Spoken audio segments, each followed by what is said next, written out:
Bienvenidos a otra clase del canal. Mi nombre es Alejandro D'Angelo. Si todavía no te suscribiste, puedes hacerlo en el icono que aparece en la región inferior derecha de tu pantalla. Y hoy vamos a hablar un poco sobre lo que sería el tacto rectal. Como pueden ver, digamos, lo que menciona uno de los libros de semiología, en este caso el libro Argente, que me pareció muy interesante incluirlo por una de las frases que menciona en esta definición. Menciona que en todo paciente con alteraciones rectoanales se debe practicar un tacto rectal. Esta práctica sumamente simple y muchas veces resistida por los pacientes permite una evaluación objetiva de algunas lesiones que escapan a la inspección externa. Recalco lo que menciona de muchas veces resistida, porque a pesar, digamos, de ser un procedimiento simple, más precisamente en lo que sería el sexo masculino puede presentar cierto tabú. Es por eso que uno de los ejes principales a la hora de realizar este tipo de maniobras es la correcta explicación de las mismas, por el hecho de que puede generar una confusión y un malestar en la relación médico-paciente que puede resultar irreparable, como por ejemplo tomando en cuenta el siguiente ejemplo. Ahora, señor Griffin, bájese los pantalones y veremos cómo está su próstata. ¿Y cómo es? Me toma el pulso y después... ¡ah! Gracioso, pero real. De todas maneras, ¿cuáles son los objetivos para, digamos, hablar sobre lo que sería el punto final del tacto rectal? Bueno, principalmente es evaluar el tono de los esfínteres que pueden verse dañados en diferentes maniobras, ya sea un episodio de constipación o en aquellos pacientes que practican, digamos, lo que sería la relación sexual homosexual. La superficie de la mucosa rectal para evaluar diferentes irregularidades, como por ejemplo en los casos de rectitis.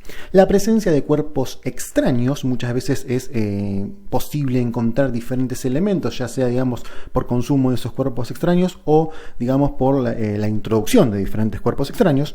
La presencia de fecalomas o un bolo fecal con la necesidad a partir del tacto rectal de romper ese fecaloma para restablecer el tránsito intestinal. La presencia de lesiones tumorales, más precisamente lesiones localizadas de manera baja o de localización baja a nivel del recto, la presencia de abscesos a partir de infecciones, la presencia de estenosis del canal rectal.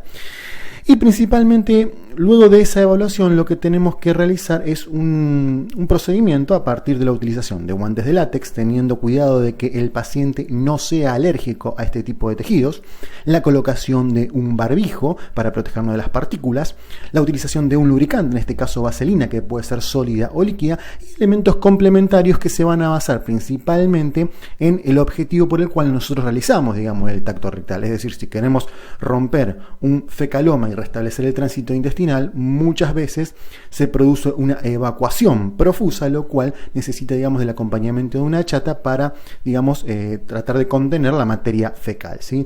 Básicamente estos son los objetivos y los elementos que se utilizan para realizar un tacto rectal.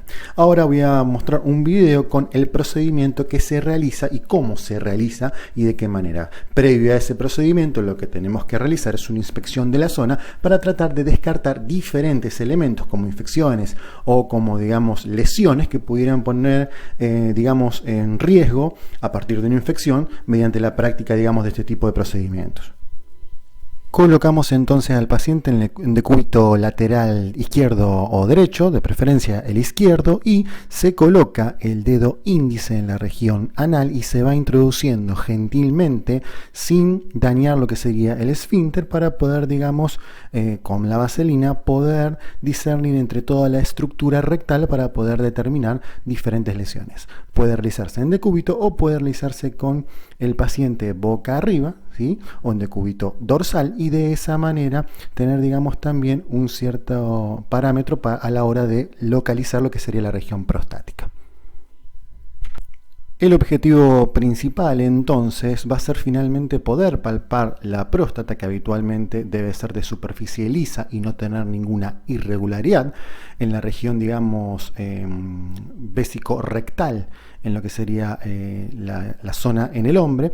El objetivo principal es conseguir tactar lo que sería la próstata. En cambio, en la mujer, digamos, en el espacio de Douglas, en esa región, se puede, digamos, tratar de percibir la presencia de alguna lesión como una tumoración, lo cual, digamos, va a llegar a un diagnóstico temprano. Básicamente, esos son los objetivos finales de la realización de un tacto rectal. Obviamente que cualquier irregularidad dureza o alteración que se concrete o se conecte, digamos, o se encuentre en esa zona, va a ser, digamos, un fundamento para realizar exámenes complementarios en la búsqueda de alguna alteración patológica que pudiera llegar a provocar a futuro alguna alteración en la calidad de vida del paciente.